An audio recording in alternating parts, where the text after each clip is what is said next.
आचार्य जी, सुधांशु जी से कि सेक्युलर शब्द की परिभाषा को अपने राजनीतिक फायदे के लिए बदलने की कोशिश मत करिए। मेरा सीधा सवाल है, अगर यह शब्द गलत है तो इसे हटाया क्यों नहीं, और अगर यह सही है तो आज आप ये क्यों कह रहे हैं कि यह सेक्युलर शब्द गलत है? इसी संविधान की और इसी सेक्युलर शब्द के रहते हुए भारत के प्रधानमंत्रियों ने शपथ ली है। तो ये बहुत जवाब आ रहा है, जवाब आ रहा है तीनों। हाँ सुधांशु जी, अच्छा वेरी सीरियस। पहली बात, आचार्य जी नहीं बोल पाए कि लोकतंत्र के काले अध्याय में जोड़ा गया था। काले अध्याय में सारे विपक्ष को जेल में ठूस कर लोकतंत्र का गला घोटकर फिर भी उसका गलत परिभाषा आपने की है। सेकुलर वर्ड का जो ऑफिशियल ट्रांसलेशन है लॉ मिनिस्ट्री के द्वारा हिंदी में, वो है पंथ निरपेक्ष, मगर ये सारे धर्म निरपेक्ष बोलते हैं, ये सारे धर्म निरपेक्ष बोलते हैं। ऐश्वर्य जी एक किसी की बाइट दिखाइएगा जिसने पंथ निरपेक्ष बोलता हो, चुनौती के साथ कहता हूं। मजाक आपने उड़ाया संविधान का, हम उसको सच्चाई से एस्टैब्लिश करना चाहते हैं। मिस इंटरप्रिटेशन आपने किया।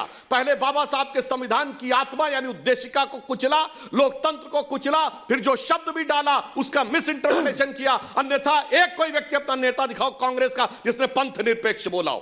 संजय सिंह, बताइए मुझे सांसद महोदय, ये संविधान का quick response, ending comment secular का हिंदी अनुवाद पंथ निरपेक्ष। देखिए पहली बात तो ये है ऐश्वर्या जी, अच्छा ठीक है आचार्य जी बोलिए। किसी भी एक मिनट के संविधान सेकुलरिज्म का अर्थ पंथ किसी भी चुने हुए जनप्रतिनिधि के लिए जब अटल बिहारी वाजपेयी जी ने शपथ ली तब नहीं पता चली, जब नरेंद्र मोदी जी ने मुख्यमंत्री की 3 बार शपथ ली तब उन्हें नहीं पता चला। यह आपको बात कब पता चली कि सेकुलर शब्द का अर्थ यह है?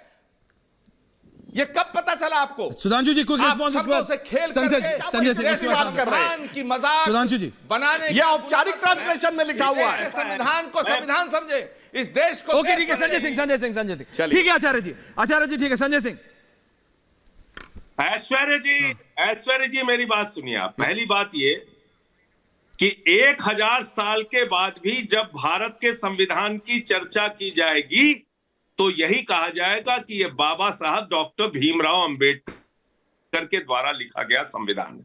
संशोधन अलग अलग सरकारें समय समय पर करती रहेंगी, वो अपने हिसाब से करती रहे, लेकिन भारत का कोई भी चुना हुआ प्रतिनिधि, चाहे वो सुधांशु त्रिवेदी हो, चाहे संजय सिंह, चाहे नरेंद्र मोदी जी हो या योगी आदित्यनाथ, आज जो भारत का संविधान है जिस पर हाथ रख के हम लोग शपथ लेते हैं, इस देश का कोई चुना हुआ प्रतिनिधि अगर कहता है तो वो अपराध है, वो अपराध की श्रेणी में आता है।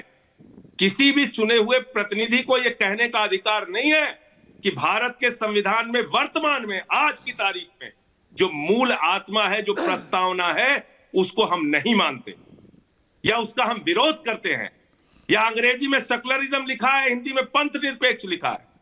जो शब्द लिखा है एक एक शब्द भारत के संविधान में जो लिखा है वो बाध्यकारी है भारत के प्रधानमंत्री नरेंद्र मोदी के ऊपर, और इसके पहले अटल जी के ऊपर भी, और इसके पहले राजीव जी के ऊपर भी, और इसके पहले जितने भी लोग आए, इंदिरा जी से लेके जितने भी प्रधानमंत्री हुए, वो सबके ऊपर अक्षरशः एक एक शब्द भारत का संविधान का वो बाध्यकारी है। मजाक उड़ा रहे हैं सेकुलरिज्म के सूरमा, तो आप भारत के संविधान का मजाक उड़ा रहे हैं। संजय जी जवाब आ रहा है आपका? भारत के संविधान का संजय जी जवाब आ रहा है आपका? सुधांशु त्रिवेदी, ये बहुत सेंसिटिव इशू है। ऐश्वर्य जी सुधांशु जी।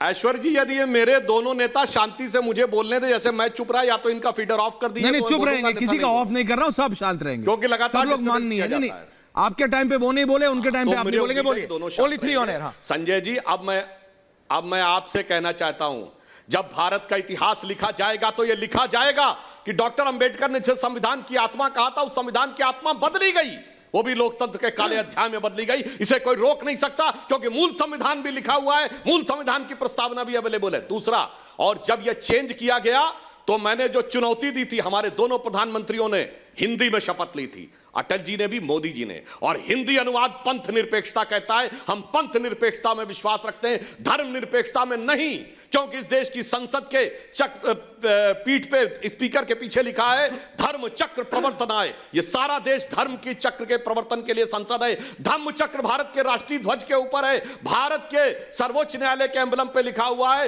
यतो धर्मस् ततो जयः। यह धर्मनिरपेक्ष देश नहीं है, यह धर्म प्राण है। और हमें पीड़ा इस बात की है कि धर्म प्राण देश में धर्मनिरपेक्ष कह के इस देश का जो धर्म था उसे कलंकित करने का प्रयास किया गया, भगवा को कलंकित करने का प्रयास, भगवान राम को सांप्रदायिक कहने का प्रयास, भगवान कृष्ण को सांप्रदायिक कहने का प्रयास, असतो मा सद्गमय को सांप्रदायिक कहने का प्रयास। और तो मैं कहना चाहता हूं 26 जनवरी कल गुजरी है, आपको पता है बिहार रेजिमेंट जो गलवान में जाके लड़ी थी उसका युद्ध घोष क्या है?